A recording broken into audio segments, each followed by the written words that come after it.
You said something earlier, though, Dustin. If Tom Allen were to be the head coach at Florida State. I'm going to be honest. I don't remember exactly what I said, but. No, you said that you would do something to yourself. Yeah, I don't want to say it on the podcast. Like we need to read out like a hotline number before we do something like that. But if Tom Allen comes to Tallahassee, I will do something. All right. Hey guys, it's Terrence Mann. You're listening to Hear the Spear, presented by Noel Game Day. Go Noles. Hey, what's up? This is Peter Ward, aka E-Dub, in the house. We're listening to Hear the Spear, presented by Noel Game Day. Go Live, go Noles. Hi, this is Charlie Ward, and you're listening to Hear the Spear, go Noles. This is Terrell Buckley. You're listening to Hear the Spear, presented by Noel Game Day. No Bloody. But perhaps better known as the greatest corner to ever step on a football field, Deion Primetime Sanders. Great Deion Sanders, my brother. What's going on, man? I could wake up to that greeting every day, man. That was awesome. Hello, Noles fans. This is former Seminole Derek Brooks, and you're listening to Hear the Spear, presented to you by Noel Game Day. James Wilder Jr. What's going on, James? Thanks for having me on. FSOD, Florida State or Die, and go Noles. William Bar None Floyd. Gentlemen, what's up? What is happening, guys? This is Logan from Hear the Spear, presented to you by Noel Game Day.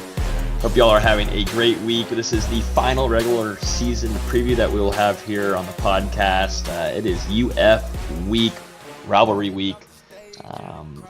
Even if the coaching search is happening, this is FSU versus UF, one of the best and nastiest rivalries in college football. One of my favorite rivalries, too. And we're going to preview that. We also have a special guest, Karlos Williams, joining us on the show to talk about the CFL and his signing there with the Toronto Argonauts. And then, did I say it right? Argonauts. Argonauts. God, every time. And then also he talked about some time at Florida State, of course, and the UF rivalry and some extra stuff there. But yeah, let me introduce you guys real quick to our two co-hosts, Dustin Lewis and our lead basketball writer, Austin Veazey. What's going on, guys? What's up? What's up, guys? I'm ready for some turkey. I'm more ready for ham. I'm more of a ham family. Also, real quick. That's for Christmas, isn't it? Yeah. Ham's ham. Real quick, gentlemen, before we get into anything, Logan, I think you have something to say to one of our loyal followers out there. Oh, yeah. Yeah, I got the Steelers lost to the Browns in a very sad and convincing way. 2 weeks ago? And pretty hilarious way, actually. A guy got hit in the head with a helmet. That was pretty funny. Yeah, it was pretty interesting. But Heath Williams on Twitter, shout out to Heath Williams. I guess he kind of he made his own bet. I don't think I even agreed to it.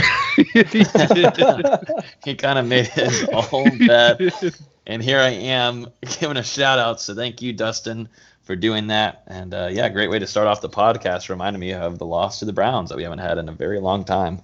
Probably didn't even have facial hair. He was so eager about it. I thought he deserved it. Yeah, very nice, very nice. I love that.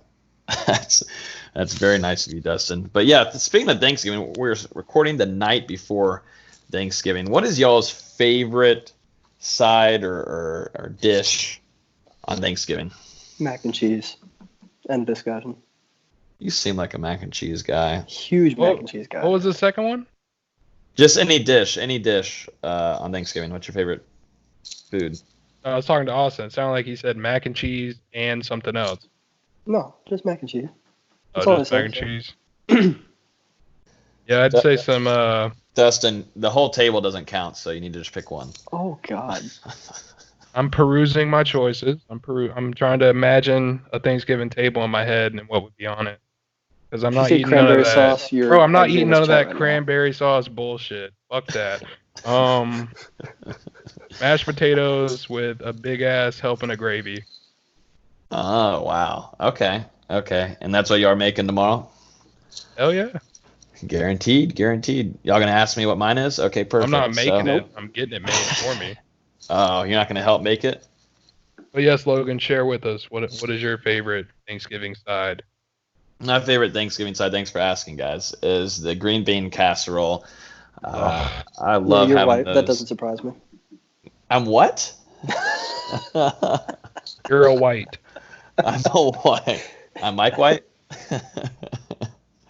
I just like the crunchy on the top. They have like the onions.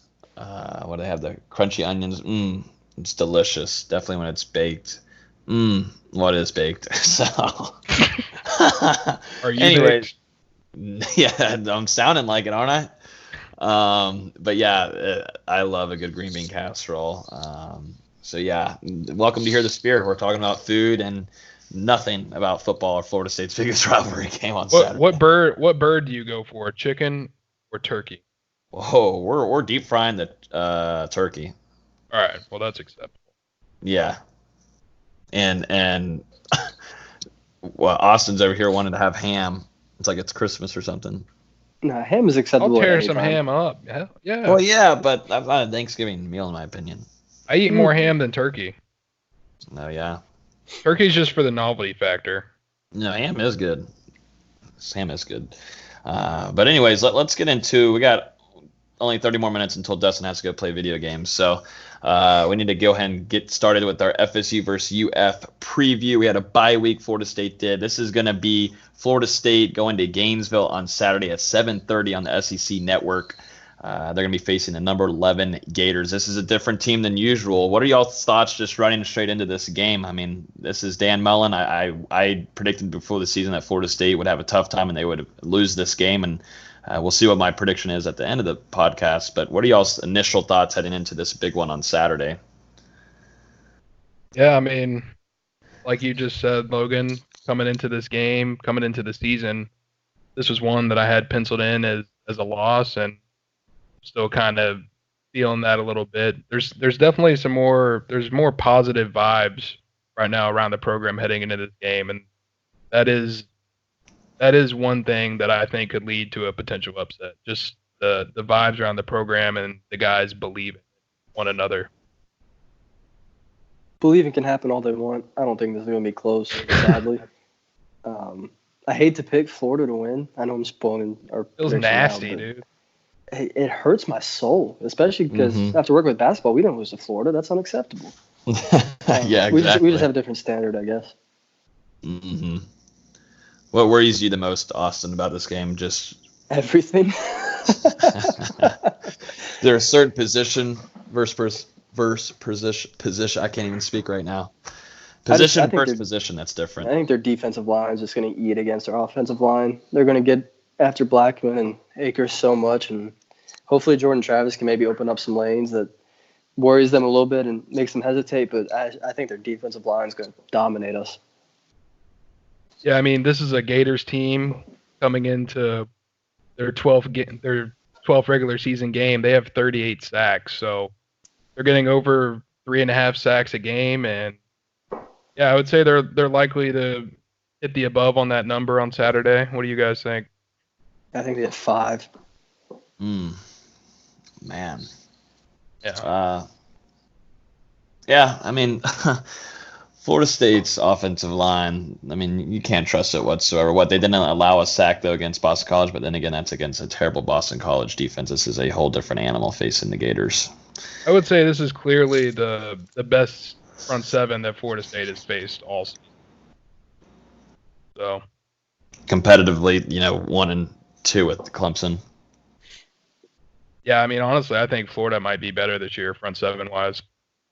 Yeah. Clemson has a lot of inexperience. And, yeah, Florida's guys are experienced, especially their linebackers. I mean, four of their top 5 tacklers are linebackers, so watch out for those guys to be getting after it on Saturday. I really think Florida State's going to have to use some misdirection, some play action passing, figure out ways to get Cam Akers into open space, and also, like you said, get Travis in there to create a mismatch. I guess you would say as much as a mismatch as you can create.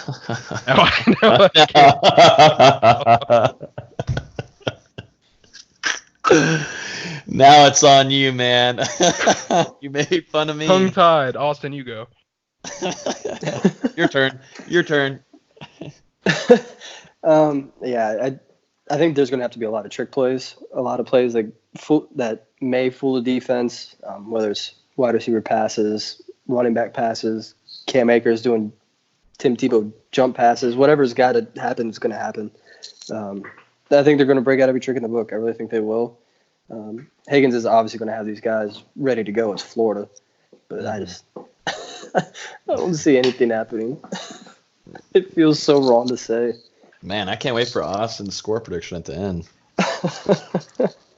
Everybody go check him out on Twitter at Austin.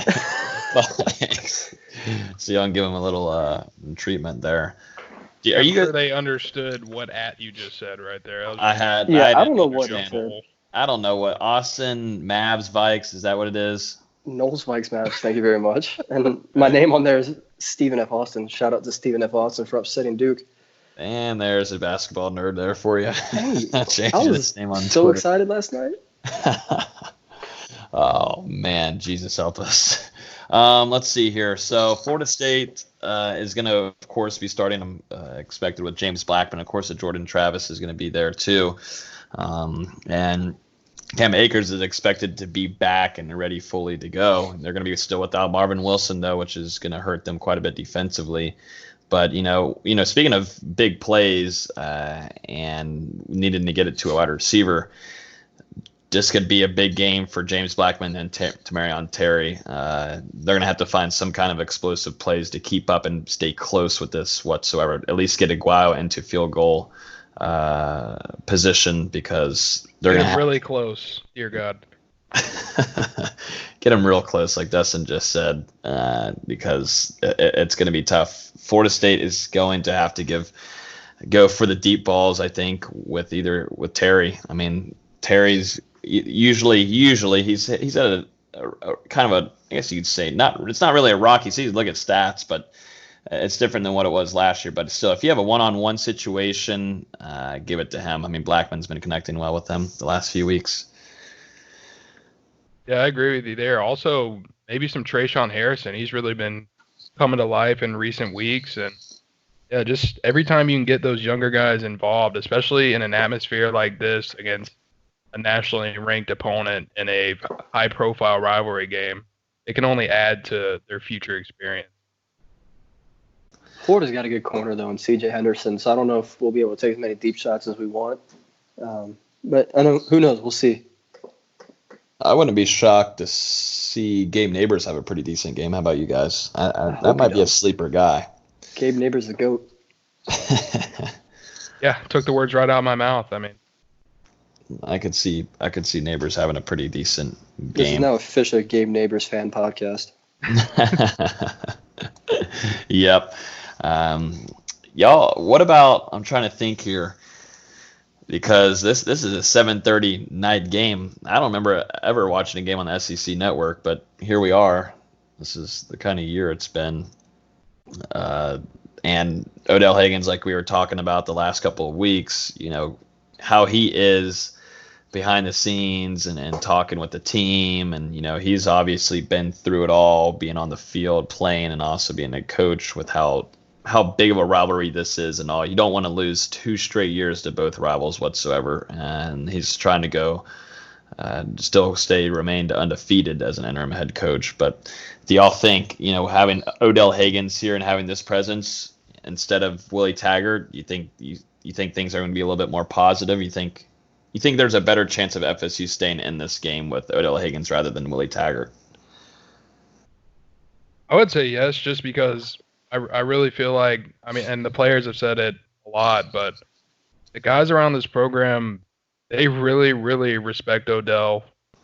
I feel like they're more disciplined under Odell. I just don't know what it is. I mean, the vibe and the atmosphere with Odell as interim head coach, rather than Taggart still leading the team, has been totally different than what it was. I mean, completely flipped up on its head. So really at this point, I think anything could happen, and I'm rolling with 5 and Odell until it doesn't happen on Saturday. Wow. Spoilers. I'm not going to predict. Whoa. I'm not going to predict.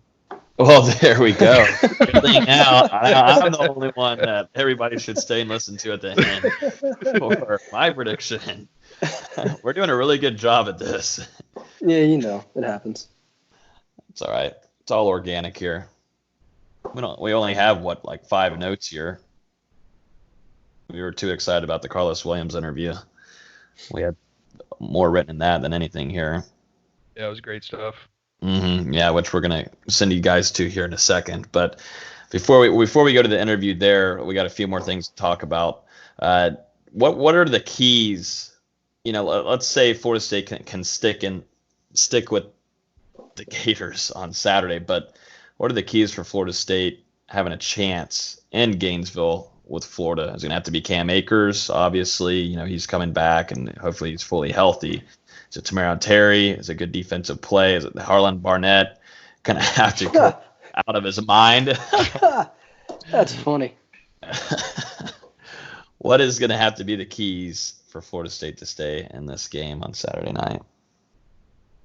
Yeah, I don't want to say Harlan Barnett specifically, but to me, it's the defense coming in this game because Florida has one of the best defenses in the nation. They're going to be able to hold Florida State's offense in check. I mean, this isn't a game where we're going to see the Seminoles explode for 45 points or whatever. This is going to be a lower scoring game, at least for Florida State.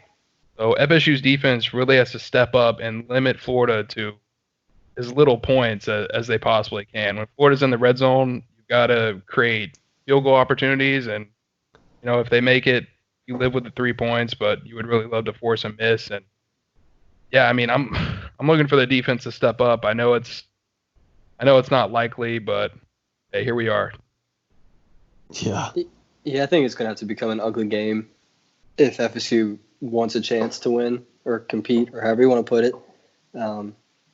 Yeah, like Dustin said, Florida's defense is too good to expect Florida State to break out for even 30 points, really.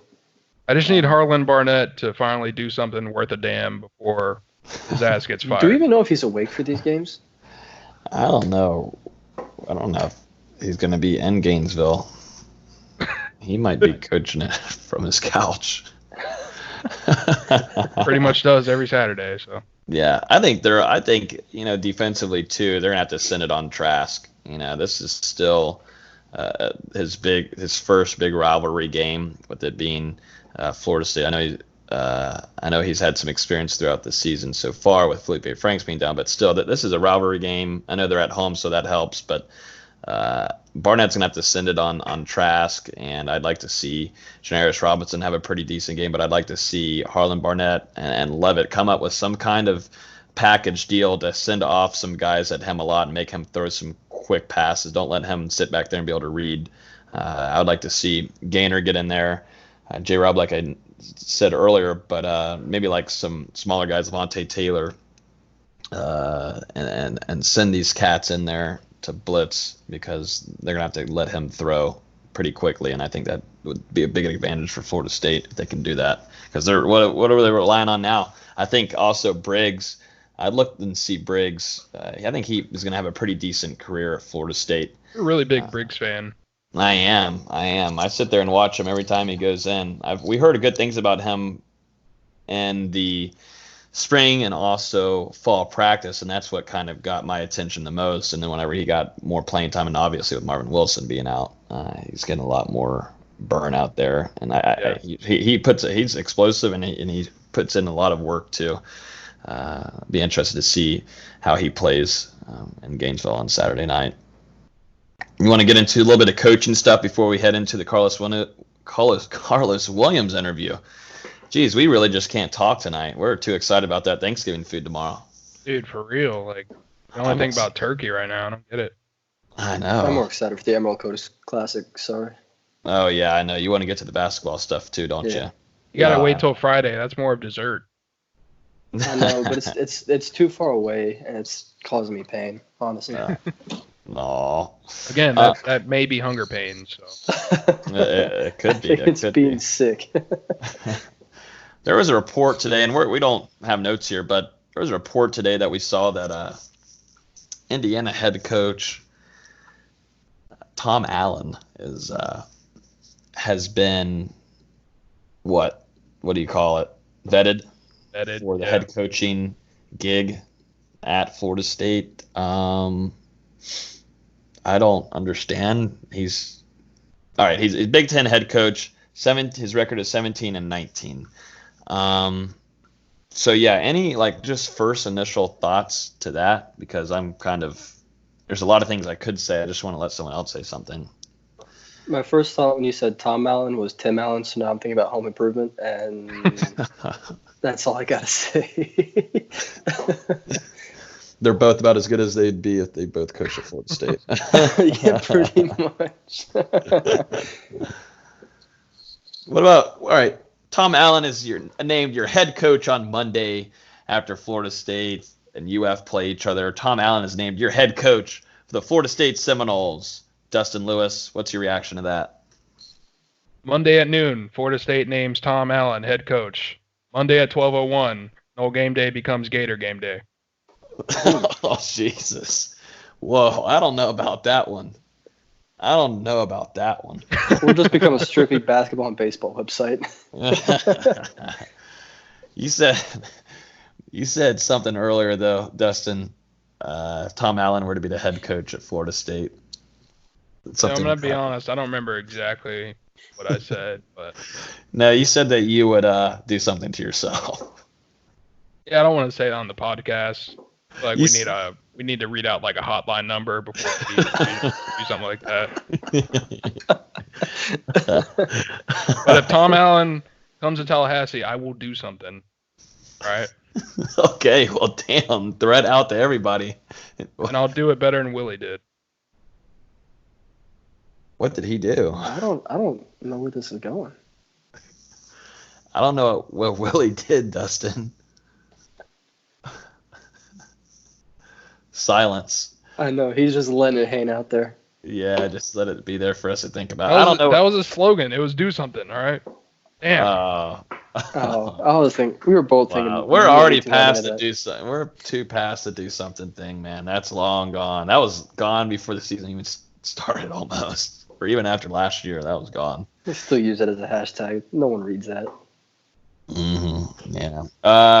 Let's talk a little bit too. There hasn't been a lot of new stuff with head coaching. It's been very quiet. I know there's a new thing with President Thrasher about the Renaissance plan, and they're wanting to get boosters to bring in a lot of money to prepare to bring on a head coach. Also, probably to help with this buyout for Willie Taggart. Florida State's in some trouble right now, and their Florida State is wanting to have boosters help money-wise, but there hasn't been much, really. It's been a very quiet week, right, Dustin?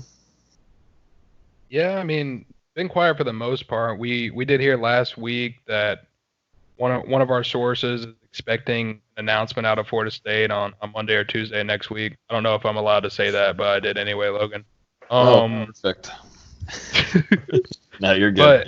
But just speaking briefly on the Renaissance, I guess, plan, the letter that went out, it doesn't make any sense for Florida State to overnight that letter to a bunch of important boosters that can provide significant financial contributions unless they're expecting to hire a head coach that's going to bring a lot of excitement to the program. And that's not going to be a Tom Allen.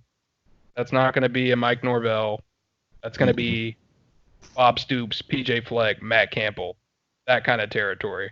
So that's one thing I would monitor. They wouldn't put that out there if they're going to hire someone cheap. Yeah. No. And I don't. What about James Franklin? There's been a lot of talk now that he had lost. Yeah, I forgot about him. Yeah. I just don't see him leaving Penn State. I don't see it happening either. But I think he'd be a great fit here at Florida State. Oh, absolutely. That'd be huge I think a lot of fans would be happy with the hire. But what he can do now is use that as leverage, and he can get himself a little extra bonus at the end of this year if he wants it. Yeah, to me it kind of feels a little bit like what Jimbo Fisher would sort of do early in his tenure at Florida State. He wouldn't say that he wasn't taking a job. Yeah. Florida State would come out and give him like another raise of a couple million or so to just make sure that job security was intact. So I feel like he's playing. Yeah, I mean, he's playing. I think he's playing the same sort of games at Penn State. Yeah. So that's pretty much your updated coaching carousel craziness here. But, right after the Florida game, all eyes will be on that coaching announcement and who it will be. And we should be hearing that now, expected less than a week. So we will keep an eye out on that. You can stay tuned to NoleGameDay.com for coverage over there.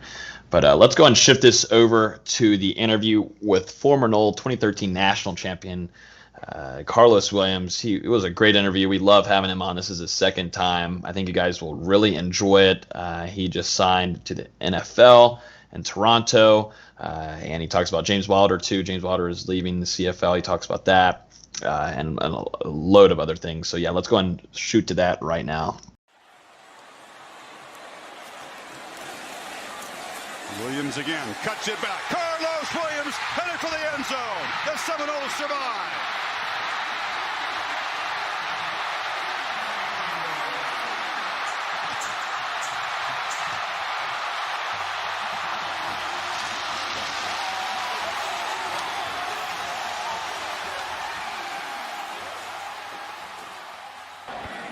Second and 15. That clock continues to run. Bills have one timeout. And look at Karlos Williams. Bangs into the end zone. 26 yards on a rushing score from the rookie out of Florida State. You didn't see much of Karlos Williams in preseason. But if you got to look at him on this play, you know why. They spent a high draft pick on 6'1", 230. Now watch him go. The Dolphins still have all three timeouts. It's Williams getting downhill. The rookie stumbles into the end zone. His third rushing touchdown in as many games in the NFL. 41 yards for Buffalo. I got to tell you, Shady McCoy, you got yourself a competition from this Karlos Williams, because when he gets the ball, he is looking to find the end zone. He's done it now for 3 consecutive games to start his career, behind Richie Incognito. Then he cuts it back on Rashad Jones, the safety, and torches the secondary en route to the end zone. Great block by Incognito. And then he does the rest with great speed. All right, everybody, we are with our big guest here. It is FSU versus UF week here on Hear the Spear. We're going to preview it with a former national champion from the 2013 squad, running back Karlos Williams. What's happening, man? How you doing? Good evening. Good evening, guys. Thank you for having me. I think it's my second time being on. It's a pleasure to be able to talk Florida State football, live, and stuff like that. But I appreciate you guys for taking the time to have me on the show again. Yes, we're happy to have you back on here. We had a lot of fans asking to get you back on here, and I've wanted to have you on again already. So I know the fans are excited to hear from you. Definitely with some good news coming from your end too. So just what have you been up to lately with everything? What's the? I know there's some good news. You can get to that, but what you been up to lately? Because last time we talked, you were training with a group of former players and a squad. Y'all were doing out on the field work every day almost. Correct. Lately, this past year, I became a paraprofessional at my high school, and I was the offensive coordinator for my high school. We didn't do as well as we wanted to do, but I mean, we competed, we played well, we earned some respect around the county. My first game offensive coordinating, we put up offensively 47 points. It was amazing. I mean, it was something that I didn't expect. Building the offense to start from ground zero was pretty amazing. So that kicked off. I applied to get back into school. It's something that my family has set the standard for. My sister graduated from nursing school. My oldest brother got his master's in occupational therapy. And you guys know my brother Vince Williams, who played here at Florida State with me, got 2 degrees from Florida State. So, I pursued my NFL career right out of college. I had 1 semester left, so I actually got my acceptance letter this week. I will be enrolled in the spring of 2020. And so that's been coming up soon. And also, I just signed a contract to play for the 2020 Toronto Argonauts in the 2020 season, which is pretty exciting. Came out of nowhere. I was doing radio on Barn Burner Network, a radio station out of Toronto, Canada, and it popped out of nowhere. A guy hit me up and was like, "Hey, are you interested in playing football?" I was like, well, I haven't thought about it, getting ready to go back to school. He said, well, we can get you connected and get you on the roster. And the very next day, I get an email with a contract coming in from the VP of Toronto. So things have been flowing well. Things have been moving well. A lot has been going on. This past weekend, I was just home back in Haines City, Florida, and back in Polk County. And a great friend of mine, Balin Trujillo, he runs Advanced Quarterback Camp, and that's his own brand. And so we had a great camp down in Orlando with Garrett Johnson, a receiver from Kentucky, Kevin Olsen, the younger brother of Greg Olsen, the great tight end for Carolina, the quarterback from Miami. And that was a great experience just to be together with those kind of minds and watch these young quarterbacks from Central Florida. I think he had 50-plus quarterbacks there, first time having it. Felton Sports sponsored it, and that's supposed to be a new sports campus, a new sports ground in Central Florida, down in Haines City, Florida, in Polk County. And they hosted it, and it was amazing. I mean, just so many different things have been falling my way, and I've been blessed to be a part of it. It's crazy. Everything's happening around Thanksgiving. I have a lot to be thankful for. So I just gave you pretty much a rundown of what I'm going to tell my family and thankful for tomorrow over dinner. That on my end, and the rest of the guys, we're so happy for you too. Just because I've known you for so long, since you being still a player at FSU, but also you were on here earlier this year talking to us about how much work you've been putting in and how serious you are and wanting to get that chance. And, you're getting it now, and I know you're going to make the best opportunity out of it for sure. And I know the family's really excited for you too. Thank you. Yeah, very excited to see what's next for you, Karlos. And first off, I just want to say thank you again for coming on and spending some time with us tonight before Thanksgiving. Anytime. I mean, you guys are. People don't understand. People know I'm a people's person from being a former Seminole. I might watching my interviews, and I love to talk to the fans and give people that insight that they don't get to see. Not giving away the true nuggets, but letting them understand that they are connected, and we want to give you guys just something just to feel more connected with us players and former players. And I've been blessed to give opportunities to be able to do that, and I'll continue to do that until my time is gone. Yeah. But Karlos, I want to ask you, so now that you're signed with the CFL, are you still going to be pursuing potential opportunities in the XFL or the NFL if those pop up? To be honest, XFL has never been in the cards. To be honest, and I haven't really talked about it. Me and my fiance talked about it because we both went to Buffalo together. But me and Doug Whaley, we have a history. I didn't appreciate the way I was released in Buffalo. I think it was unprofessional. My head coach, my running back coach, my offensive coordinator didn't know I was being released. It was kind of just something that had to be done on the whim, and it was never really talked about or discussed. So I didn't put my name in the XFL. He has a big role in their league office and how they run things, and that's something I just didn't want to partake in. And it's a personal thing for me. I wish the league the best. I wish everybody's playing in the league the best. I have a lot of friends playing in that league. I hope it's successful, but my opportunity came in the CFL, and that's the opportunity I'm going to take. And speaking of the CFL and going to Toronto, have you spoken with former Argonaut and former Seminole James Wilder much?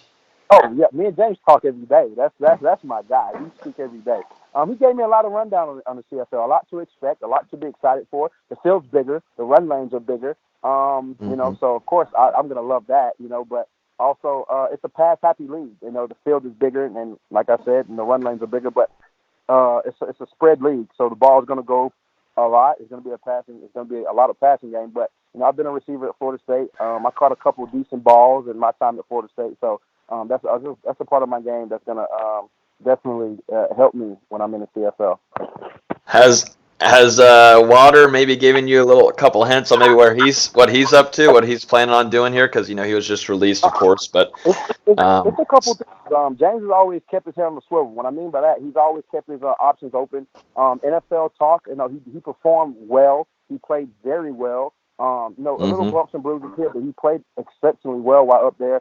NFL talk, XFL talk, they have another supplemental draft coming up, I do believe, before they start their camp coming in the spring. So, he's keeping his options open. Also, WWE, he showed interest in that this past year. So, whatever James is going to do, he's going to go at it full head of steam. We've been friends before we got to Florida State. So he has my support, and he's always been supporting me no matter what I've done, whether it's coaching, playing, training kids. He's always supported me. He knows I'm going to go hard at whatever I do. So, just look out for James Wilder somewhere. That smile is going to be somewhere, guaranteed.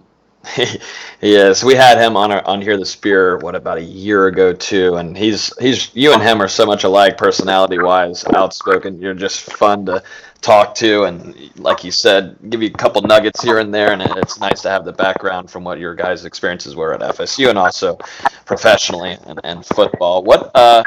I have a question too for you right now. When going to Canada and everything, it's a different country, of course. But how much does that play also on the family too? Because will it just be you, or does some of the family be going up there with you? I know it's going to be a whole different. It's going to go from Florida all the way up to Canada. I mean, tell me about that feeling. My fiance and my sister-in-law can actually hear you. It's on speakerphone. They're actually chuckling right now. That's a conversation we have, and that's a conversation for all the family. My fiance's family's been super supportive. Me playing football, not playing football, and it's great to have that support from your significant other side of the family. And when we were, after being released and going through that tough time, they had our back and helped us through a lot of stuff. And I've lived with my mother-in-law before, so just having this support system is amazing. And I don't want to. She left her state job before, and I don't want it to happen again.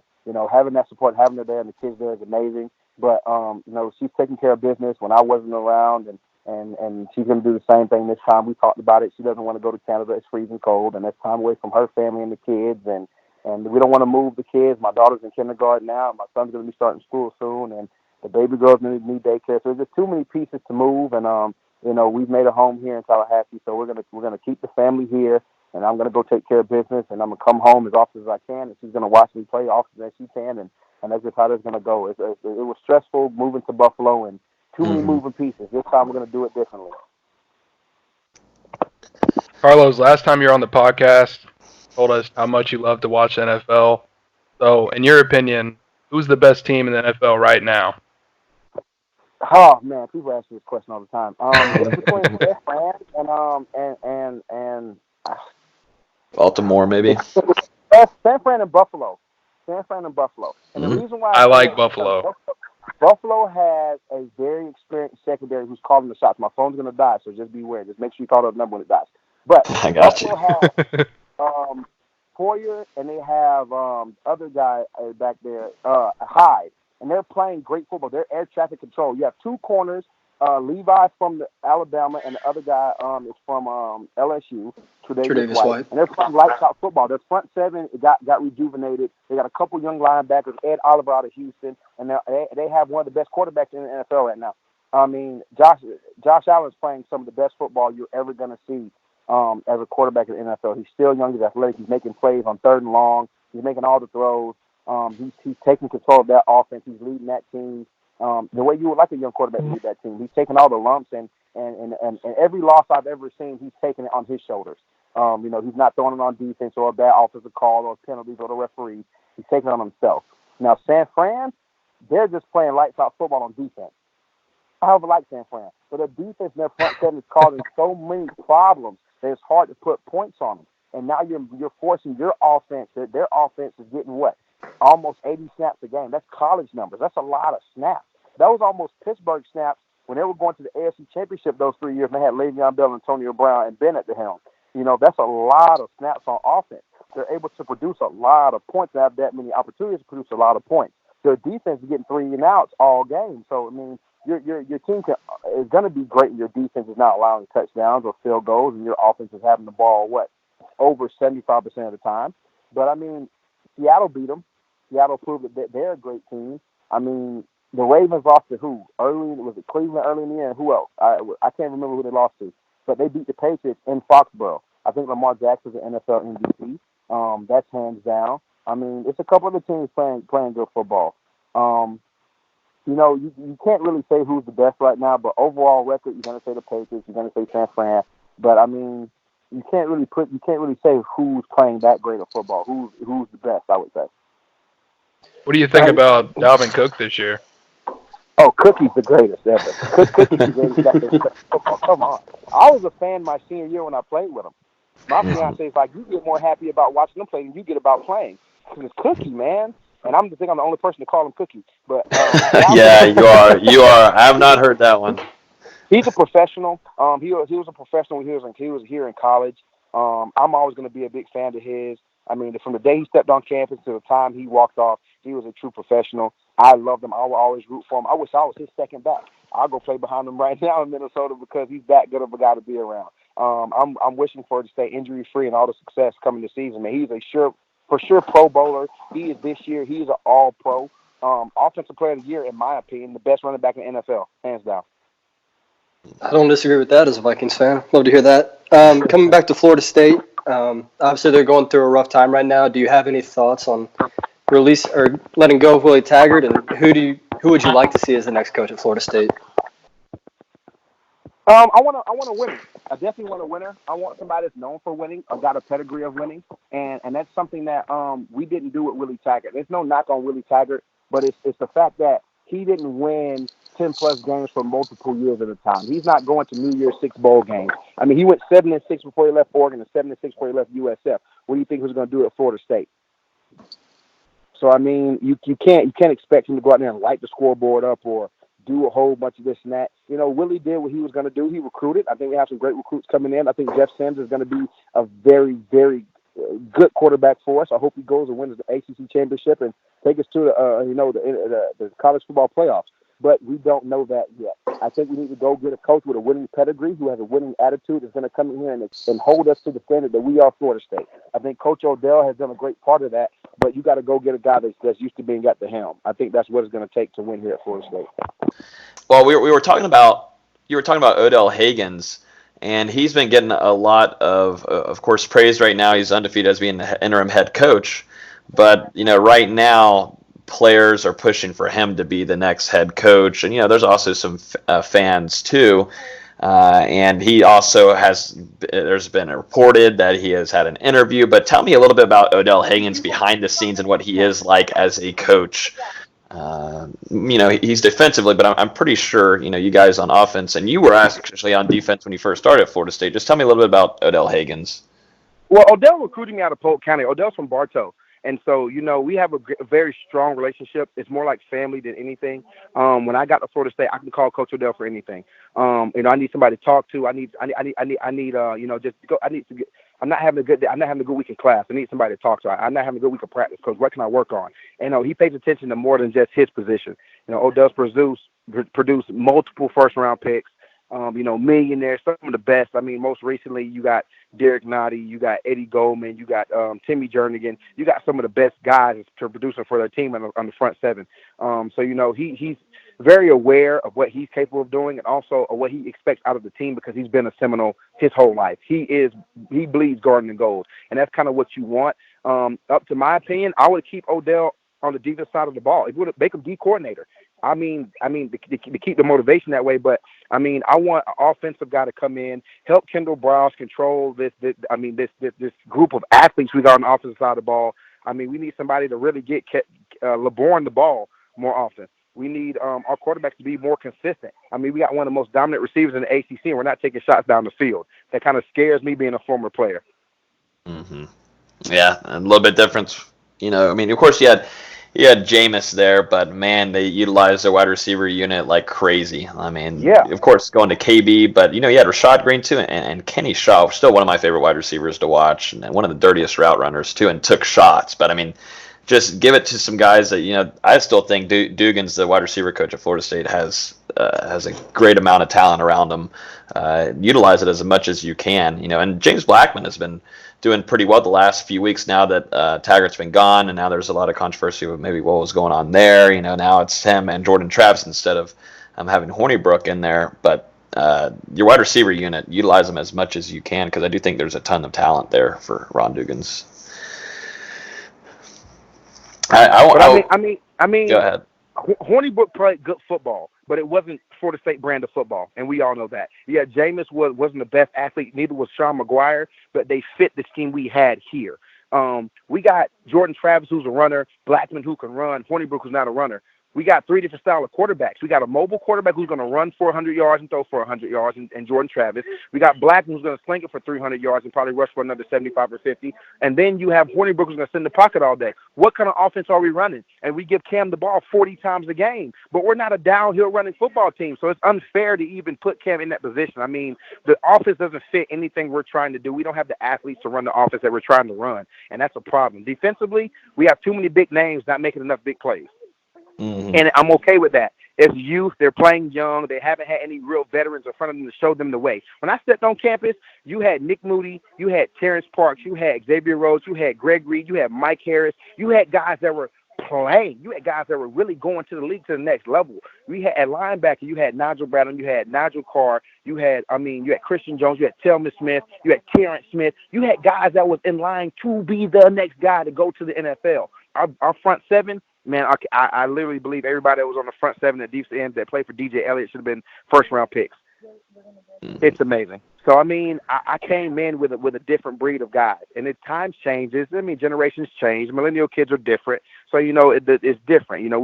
Recruiting's different. Guys that are 5 stars, in my opinion, a lot of them shouldn't even be 5 stars. They couldn't hold my sweat towel in high school. But that's not me. I'm not doing the recruiting.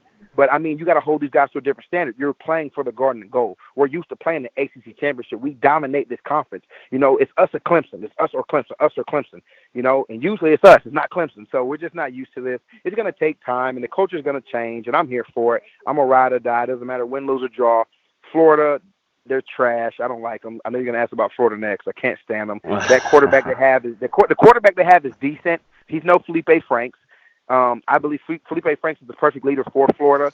They have a lot of athletes, but I don't think they're not going to play in National Champion anytime soon. They're going to end up firing Dan Mullen. That's going to happen. He's not going to beat Georgia. He's not going to win the SEC East. He's not going to beat Stoops if he stays in Kentucky. We all know that. Wait, that's what I was going to get to here. You just kind of let it up to me. Who's worse, Florida or Miami? Repeat that. As in your hatred for them. Hogtown. Yeah. Hogtown. I hate going to Gainesville. I started to itch in Gainesville. It's the worst place. You ever been to a game in Ben Hill Griffin? Mm-hmm. I did. Well, I was there in 2013. It was a different kind of a situation. I mean, their fans are leaving, and then here it is. Ben Hill Griffin, as a sports fan, is an amazing stadium. It gets loud, the ground shakes. It's an atmosphere that anybody should experience. But being a Gator fan, you wear jorts and you wear real boots and that. Come on, who wants to be a Gator fan? All you guys do is mud and drink Natty Light. Logan's gonna take offense to that. I know. I'm gonna take offense. They got strawberry lemonade Natty. Come on. It's terrible. What is like, you were with Jimbo Fisher, but what was Jimbo like and before games talking about the Gators heading into those kind of games? And Miami too, but against the Gators. What did he have any nice things to say? And we moved explicit too. I know you're with family though around you, but we did move. No, you're fine. It's crazy though, to be honest with you. Listening to us right now is my mother-in-law, my sister-in-law, and my fiance. And so you're gonna be. They're laughing. But Jimbo never talked about the opposing team. Jimbo made it a business trip. We're just go handle business. We're just worried about us. Let's do what we do, and we're gonna win. We're not worried about what music we're playing. We're not worried about what it's none of that matters. You feel good. You look good. You feel good. You feel good. You play good. And that's all Jimbo cared about. And then when we stepped on the field, our warm-up set the tone. We warm up as a team. Everybody warms up. Everybody's in the middle of the field. Everybody's out there. Not this sectional thing they're doing here. And I don't know, but that's not me. But Jimbo never talked about the team. He never talked about who we're playing. He never talked about everybody. He talked about us and what we can do to win. How we need to control the line of scrimmage, offensive defensively. How every possession ends in a field goal kick. How we control everything. We control what we do. Not worried about them. They're going to make plays because that's what they do. They're going to put points on the board because that's what they're there to do. So we worried about us. And then that's something that, you talk to players that talk about the other teams a lot. We didn't really talk about the other teams. We didn't care who they had on their roster. We didn't care about Deshaun Watson. We didn't care about, their running backs at Clemson. We didn't care about Miami's roster. We cared about Florida roster. We cared about us. And we knew that we had the guys to go get it done. And that's all we did. We went out there and just played football. We played for Garden and Gold. We played for each other. And that's different what they're doing now. A lot of guys since Jimbo left, they play for me. myself, and you can't fault them for that. I mean, and when I've never been through a coaching change like that, because Pruitt came in and I went from defense right to offense. I had Jimbo my whole 4 years, so I never went through a real coaching change. These guys went to having the coaches. The coaches walks out the door, and so now, well, what do I do now? Now the house is on fire. Do I just run out and just protect myself, or do I continue to go rescue my brothers and play for my brothers?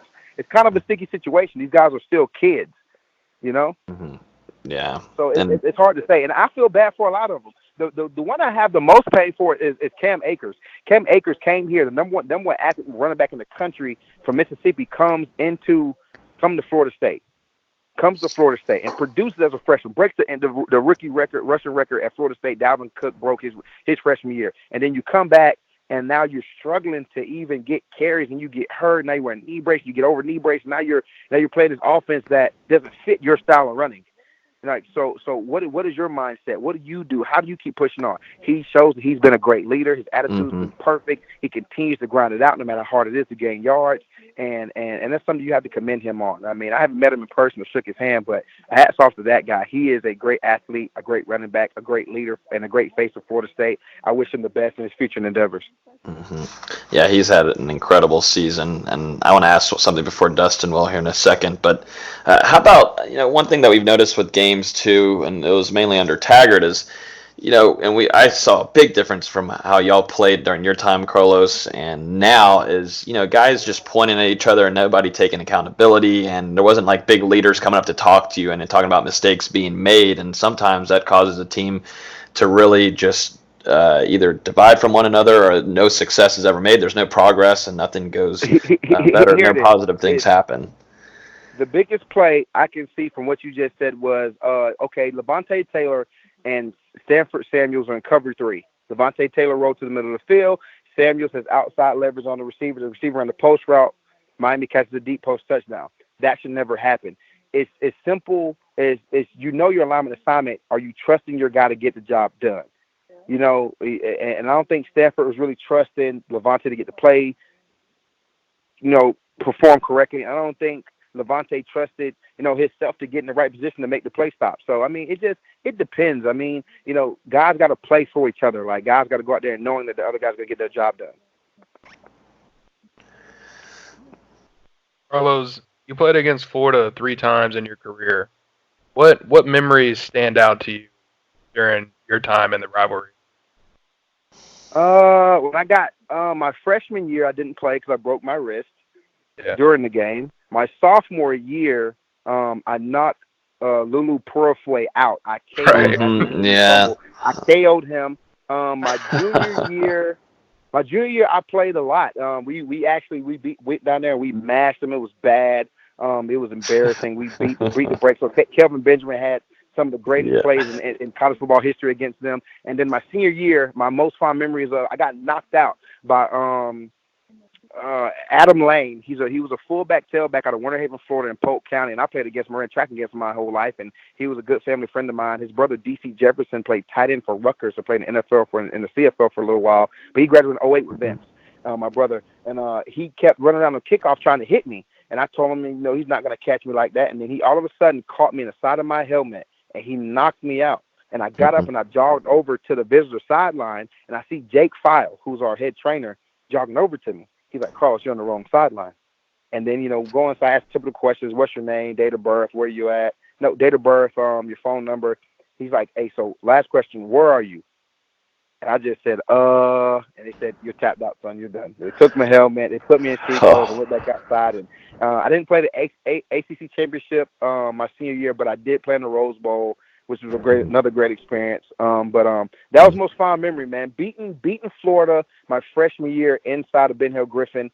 Terrence Parks had an interception, pick 6 to seal the game. I was actually in the locker room when I missed it because I broke my wrist during the game. But I cried because the doctor said I couldn't go back on the field. I think you tape it up. He gave me some pain medicine. He say, you got a pretty nasty break. It's impossible for you to go out there and block or do anything. So just crying, being a kid, you grow up all your life being a Florida State fan. You want to play in this big rivalry, and you get put out the game the first time you have a chance. But I mean, beating the Gators inside Ben Hill Griffin, beautiful feeling, man. The stadium sits so high. It's a long walk down for the losers up at the top when they lose inside of there. It's a great feeling watching those guys take that time coming all the way down. Yeah, yeah, it is. Purifoy, that's probably one of my favorite memories of your time playing at Florida State. That was dirty. I tried to take his soul. I tried to snatch his soul from his body. I don't think he saw you coming. He couldn't. Not at all. I don't think he made me fumble, and you know what? I never fumble. I never had a fumbling problem carrying the football all my life. Then all of a sudden, I fumble in a big game, and they beat us that year. They killed us on our sophomore year. That year they had Driscoll, they had Matt Jones, they had Mike Gillisley, Quentin Dunbar. They had a really, really good roster, and they beat us that year, and they beat us at home, and it sucked. But I made sure I got my revenge back. I tried to knock him unconscious. Yeah, you did. If you have nobody has seen that, go look up Karlos Williams UF hit, and it'll show up on YouTube. It's dirty. It's not. It's some of my best work. Yeah, exactly. Put it on your resume. It'll work. Thank you. It'll be fine. Let's see. We can, if you want to, we can give a little score prediction here for Saturday. I mean, Florida State's going to go down. They're going to play at 7:30 in Gainesville. There's going to be a lot of Natty Light around the stadium, I'm sure. A lot of jorts happening. And I want to see if what kind of score prediction you might have. You know, they're ranked number 11th in the country. This is a better Florida team than FSU have seen in a good long while. And this is going to be with James Blackman at the helm. And I'm sure we'll see some Jordan Travis in there. And Cam Akers is expected to play.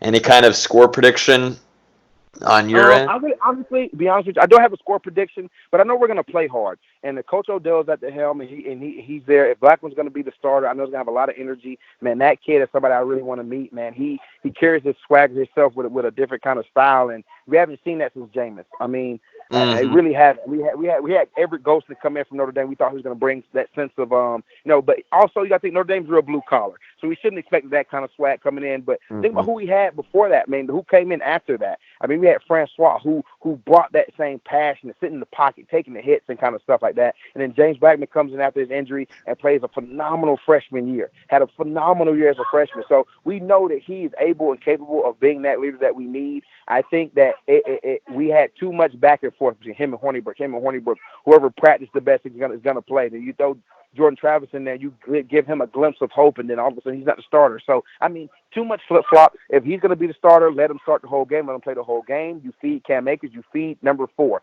Number 4 is the key to success in the future of Florida State. I promise you this now. I hope he's listening. You write him and tell him I said it. He is the key to the success at Florida State. Give that guy the ball. He is a playmaker. He is hungry. NFL teams are going to be knocking down his door and blowing up his phone when it's his time to go ahead and graduate and it's time to leave. I promise you this right now. You need to feed 15. You want to win the game? Feed 15. Deep ball, comeback, any kind of intermediate routes, you feed him. He feeds off the big play, and that is what's going to help us win this football game. Number 11 on defense, let him rush. You let Robinson rush. You let him rush. And also Jackson, you need him in the middle of the field. I don't care if they rush for 20 yards, he celebrates. We need that energy. We need that voice. We need him on the field. The secondary has to communicate. The secondary communicate, we'll be fine on the back end. Talk, trust each other. Let everybody know that your job is going to be done and executed to your best ability, and that's all we need. And then we need Ricky to make a field goal. Ricky, kick it through the big H, and we're going to be all good. Yeah, see that. I miss Logan Tyler.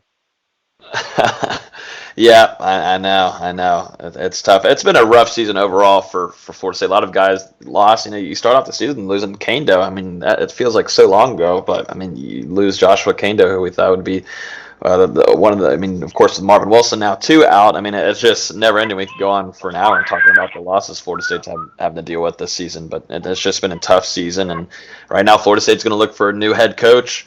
And we'll see who it is. I do agree. I think you need to have someone here that has experience with winning. It can't be somebody that is a little off from winning more games than losing. It's just got to have a guy that has a better average than what they brought in before with Taggart.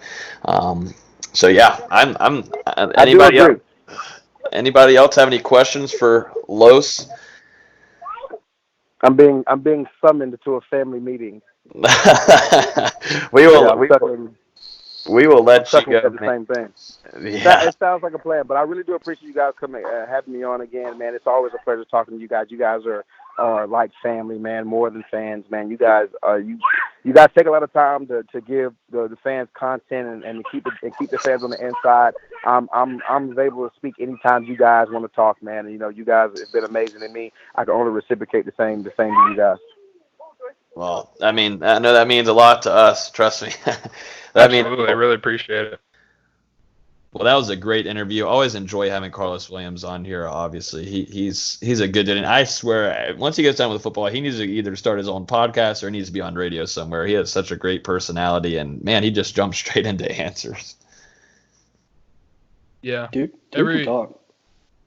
Yeah, second time he's been on here, and second time we've really had a great interview with Lowe. So thanks again to him for taking some time before Thanksgiving. You know, he's got a bunch of family over there, so really appreciate it. Mm-hmm. Most certainly. Definitely need to have him on too whenever he jumps up into the CFL in 2020.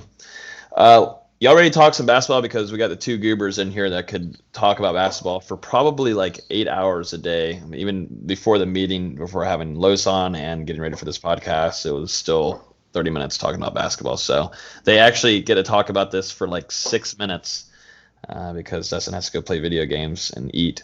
So, Dustin, what we got basketball? What's going on with basketball? I mean, we got a tournament coming up. I mean, Ham is looking good so far this season. They just obliterated the worst team in college basketball. The second worst team now. We beat them by 57, and they move up a spot. Ham is going to be. Let it go. This is where I let go. Just let them have the floor.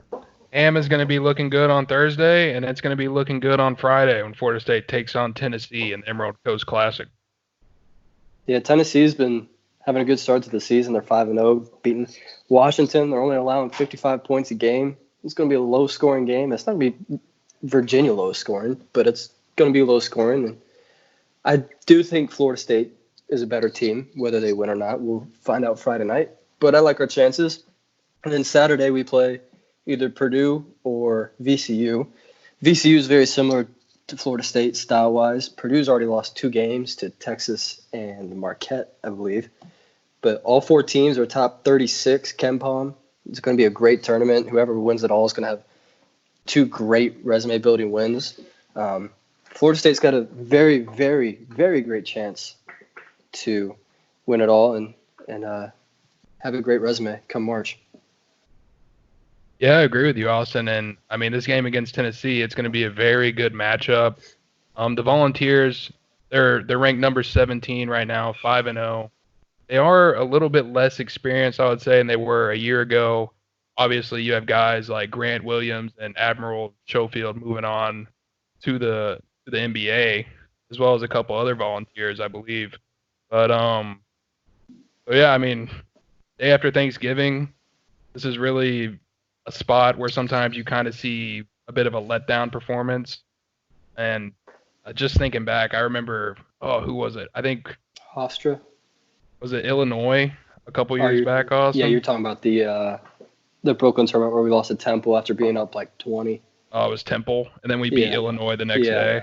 Yeah, that game. And, yeah, so Florida State, they've had a couple subpar performances shortly after Thanksgiving, and I'm hoping that reverts course on Friday night. Yeah, and Tennessee's got a 5-star Josiah Jordan-James, but he's not really scoring that much, which surprises me. As a 5-star, he's only averaging 4.5 points and 7 rebounds. Wow. He's 6th leading scorer on their team, which is crazy because Tennessee thought the world of him coming in. He started every game. Their other freshman, Olivier, I'm not even going to try and pronounce that last name. He's actually scoring more than he is with 6.2 points per game. This is going to be a great matchup, though. It's the first team we play that can sort of match up with us size-wise. They've got an average height of 6'6". But their tallest starter is only 6'9". I wouldn't be surprised if we played down to that, put him in the league back at 5, or if they play up to us. I don't know. We'll see. I think it's going to be a very, very good game. It's going to be maybe come down to a possession or 2. I don't think either team's going to blow either team out. It's going to be low scoring, probably in the 60s. I'm looking forward to it, though. Really looking forward to it. Yeah, just like a couple of these other games that we profiled recently, a really big key in this one is going to be Florida State's defense shutting down Tennessee's 3-point shooting. Right now, the Volunteers are shooting 38.5% from downtown, and they really have a couple guys that can get hot. I don't know why I said heart, but get hot. That's what I thought you said. Yep. But especially guys like guard Jordan Bowden, he's shooting 50% from downtown. Their leading scorer at 16.6 points a game. So he's certainly getting a lot of opportunities to shoot it from deep. And to this point, he's been 13 of 26 on the season. So, yeah, Florida State, they're going to have to stay glued on the perimeter. Yeah, and that's why you schedule these bye games against great shooting teams. So when you play the Tennessees, that you're well prepared for it and you know where you need to focus on and practice on the defensive end. We've seen some of these last few games against St. Francis and Western Carolina. They just get hot from three, and you have to weather the storm for a little bit. But then you also play the Chicago States of the world, and it's over before it even starts. Real quick, Austin, can I just get your thoughts on VCU Purdue? Because that game to me is another exciting matchup. Obviously, you've got Havoc in VCU, their renowned defense that I don't have the stats in front of me right now, but it wouldn't surprise me if they're currently top 5 in the nation. From what I've seen from VCU this year, they've been locked down on defense. Yeah, currently KenPom, they're 23rd defensive rating, and they are 76 nationally in points allowed with 61. This is going to be another low-scoring game. Purdue's only allowing 58 a game. Purdue's actually top 10 in KenPom, which is crazy with 2 losses. But yeah, I think it's going to be a very similar type of game to Tennessee FSU. It's going to be low scoring. I think Matt Harms for Purdue is going to have a very important role if they want to win this game. Jahad Proctor as well for Purdue. I haven't been able to watch a lot of VCU. I'm hoping I will tomorrow. But yeah, I think it's going to be a very close game. Yeah, I mean, and no matter who emerges, it's going to be a tough battle for Florida State if they do end up defeating Tennessee. Yeah, absolutely. And I know this is the wrong mindset to have, but there's no bad losses in this tournament. These are all going to be quadrant 1 teams at the end of the season. Even if you can just split them 1-1, that's a very ideal scenario. And then going 2-0 would be a dream for Florida State. So just real quick, I want to get a prediction from you, Austin. You have Florida State beating Tennessee on Friday night. I think so. I think our offense has been clicking on the right cylinders the last few games. Whether that translates into a real opponent, we'll see. But I like their chances. I think they went Friday, and then Saturday. It really depends on who they match up against. Who would you rather see them get in the finals? I'd rather see us play Purdue. Yeah, I we agree. beat Purdue last year when they had Carson Edwards. Yeah. At VCU would be VCU would be a tough game. They played really well and they made the tournament last year. Purdue just lost so much from last year, and I don't think they're that good. I don't think they're a top 10 KenPom team. That I'm usually really high on KenPom's rankings, but I don't think they're the 10th best team in the country. Yeah, I'd rather see us play Purdue on Saturday either way, whether we lose to Tennessee or beat Tennessee. If we can play Purdue on Saturday, I think we have very good chances of winning that game as well. Yeah, I'm with you, Austin. I got Florida State beating Tennessee in a close one Friday night. I'm saying probably 3 points or so margin of victory.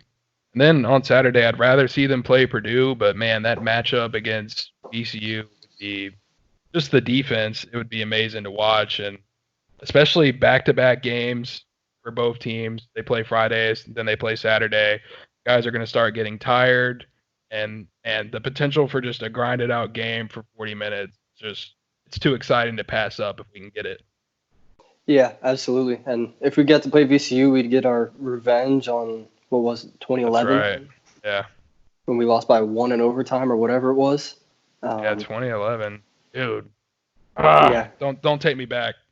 Man, I'm taking myself back, and I'm not happy. Yeah, I remember Derwin Kitchen passing out yeah. from the layup. Yeah. Anyways.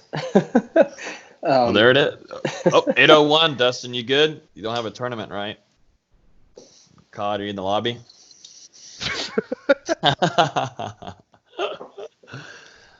Y'all ready for football? Ready for turkey. Damn, still. Yeah, I'm ready for food. Me too. Football is just a secondary benefit. Mm-hmm. I'll be working during Thanksgiving football. It sucks. Oh, that is annoying. I didn't know McDonald's was open on. Here we go. I thought we were going to make it a whole podcast. I didn't know. We didn't mention it last podcast, so I was hoping we could get lucky. I know you don't want me speaking about it publicly, and I really got to stop. I thought you just pay me a little bit, and we won't bring it up. No comment. If the article is just going to be a little bit longer and a little bit more in detail. If anyone else on any other website writes 1,300 words on Western Carolina, come find me.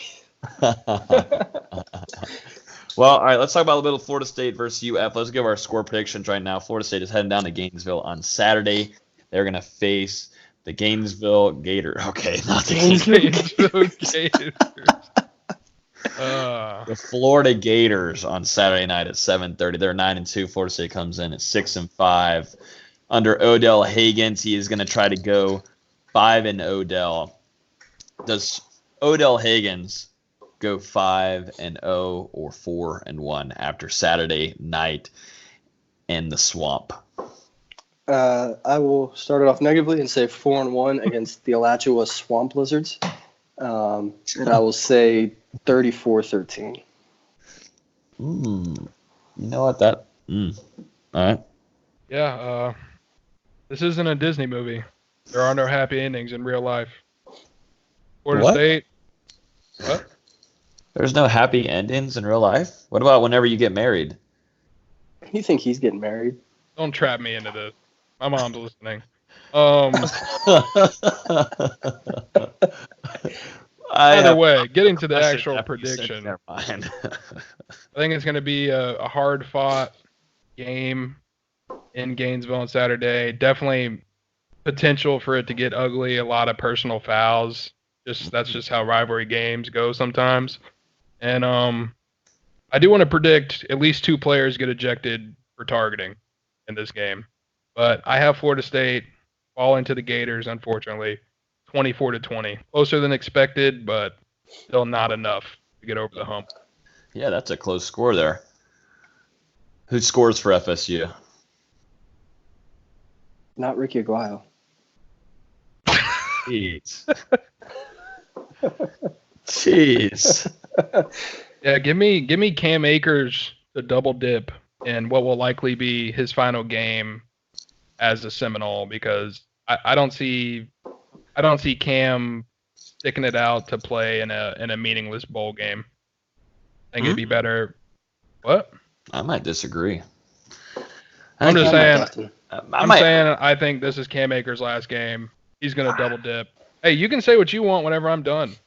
Jeez. I'm just saying. I just think just also because Cam Akers, from what we've heard, is a big team player and he's got a lot of respect from teammates, but also, Derwin.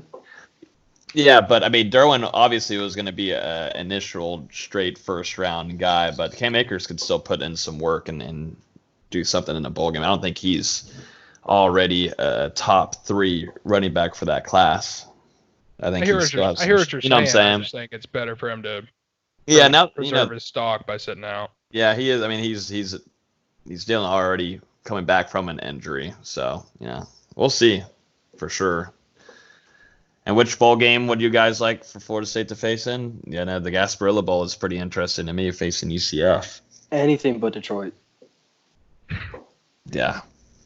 Yeah, I'm with you, Logan. Gasparilla Bowl, I think it'd be exciting to see Florida State and UCF play each other. Just imagine the bragging rights, especially if UCF were to win the game. My God. Can you imagine? Yeah, but then we'd be giving UCF credibility, and I don't want to do that. That's why we should just play them and kick their ass. Play in Charlotte, come play near me, so I don't have to travel. And let's play like Mississippi State. Mississippi State gonna make a bowl. Hey, Fisher. Hey, if that happens, Fisher. Yeah, we could maybe get him back on. Oh, great! You can already hear cowbells. Cowbells, yeah, I can't do that. I really can't do that. I need to get my score prediction before we leave. I'm gonna go Florida State 17, Florida 30. You tried. We're all predicting Florida State to lose on Saturday. I hope we're all wrong. That would create an awesome episode here on Hear the Spear. We've been riding for I don't know how many weeks now straight, and we always appreciate you guys listening. Before we end the podcast too, we started this last week with a quick little trivia, FSU trivia segment, and we're going to try to keep it going. Austin is currently the leader from last week. He's 1-0. Dustin is 0-1. And I think I got a pretty easy question here for you guys tonight. Who became the first running back in FSU history to record 3 1,000-yard rushing seasons? I'll let Dustin go first since he's losing. and let's not forget his questions he missed after. Can you give us the year that it happened in? Well, there was 3 seasons. But you want well. I can't give you the year. Can't tell us the year. The year gives it away. Yeah. This is really good. Studying for all of us here. Obviously. Yeah, man. I'll say work done. And I'll say Dalvin. Oh man, Austin blows it. It was work done. Dang it. Work done. I knew he had 2. Dang it. Work done finished his career as a Seminoles leader in rushing yards, 3,959 yards per carry, 6.9 all-purpose yards. I knew he had 2 straight. Dang. Yep, that will do it right there. It's currently a tie. Dustin, how you feeling? You said last week that you'd come back for it. Yeah, I mean, this is what winners do. They come in on the road and they walk out with a win. So I can't wait to do it next week. For all of us. What are you talking about? I don't know, man. You just want your stupid turkey. That's what you want. Dalvin Cook did have 3 straight 1,000-yard rushing seasons. Yeah, I knew Dalvin did it. I knew Warwick had 2. I didn't know about the 3rd. That is a good one there. I think this segment's pretty good. It's given us, we're younger, so we're learning while we're doing this, and I think it's good for all of us. One of these days, you'll ask a basketball question. And yeah, it should be 1 football, 1 basketball every episode. And true.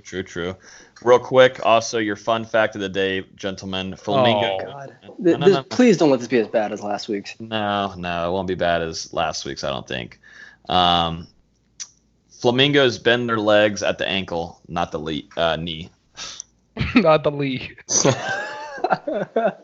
Let me say it again. Flamingos say that stupid fact. It's been a rough night. Flamingos bend their legs at the ankle, not the knee.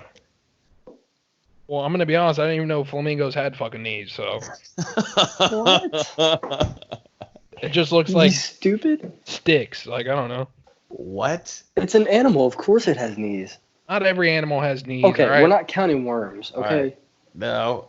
Does a seal have knees? A fish doesn't have knees. Oh, here we go. Where's a bird's knees at? I hate this. Tell me where the knees are at on a bird, huh? They have knees. Where? The same place yours are. Bro, they have knees. What? Birds have to have knees. Hold on. If I'm not. Hold on. Here we are, everybody. Do birds have knees? Yep. This is a in double birds, dip. the knee joint is hidden in feathers. What? I don't believe that's a conspiracy. And with that will end the podcast. Thank you guys so much for listening. As always, you can listen to the podcast on iTunes, SoundCloud, Spotify, YouTube, Google Play. If you're on iTunes, feel free to rate us 5 stars. It helps a lot, and you can leave a review and helps us grow and throw it to other FSU fans out there. If you want to follow us on Twitter, we are at Hear the Spear. In the description below this podcast, you can find all the guys' Twitter on there. So if you want to tweet them and tell them how stupid they are, please do go ahead and do that if you want to. Mine will be hidden. But yeah, thank you guys so much for listening. It means a lot, and hopefully you all have a great Thanksgiving with all of your family, and we'll talk to you guys next week recapping the Florida game and also Florida State basketball's game against Tennessee and then the tournament going on there.